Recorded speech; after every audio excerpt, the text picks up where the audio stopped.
J.V. Stalin. Our Caucasian Clowns. April 13, 1907. Source. Works, Volume 2, 1907–1913. Publisher. Foreign Languages Publishing House, Moscow, 1954. The Menshevik newspaper Lakhvari flew into a rage over our articles. Evidently our accusations hit the mark. It makes, of course, a very amusing spectacle. What's it all about? We wrote that the Duma's swing to the right does not surprise us.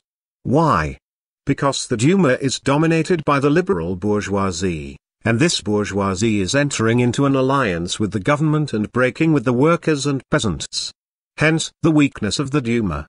And the fact that the workers and revolutionary peasants are not dragging at the tail of the anti-revolutionary Duma, the fact that they are indeed breaking with the Duma majority, shows that the people of our country are more politically conscious than the French people were in the 18th century.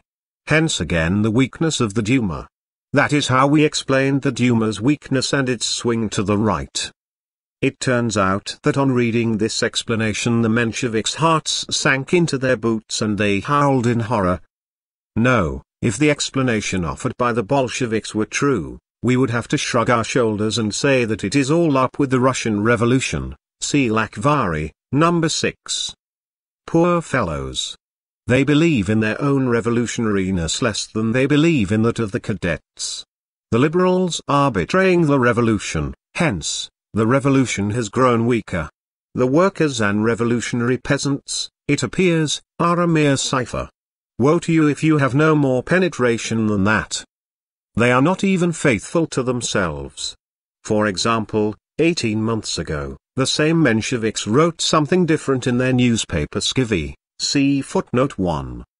The December strike repelled the bourgeoisie from the revolution and made it conservative.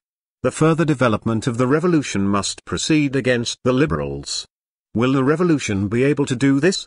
That will depend upon who will be the driving force of the revolution. Here, too, of course, the proletariat is the leader of the revolution.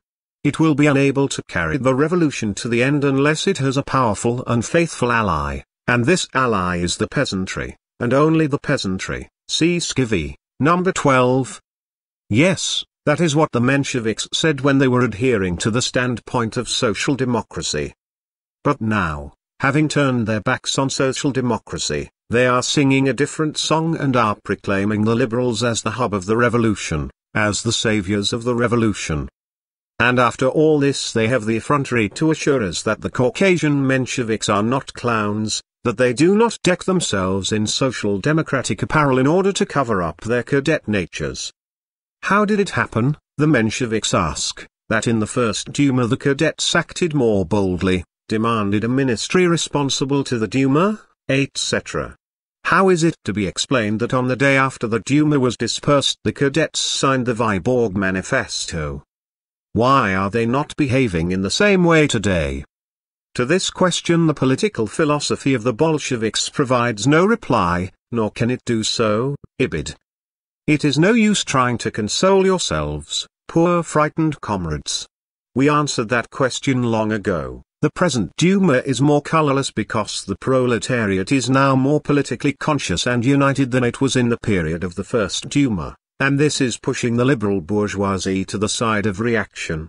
Get that well into your minds once and for all, pro-liberal comrades. The more consciously the proletariat fights, the more counter-revolutionary the bourgeoisie becomes.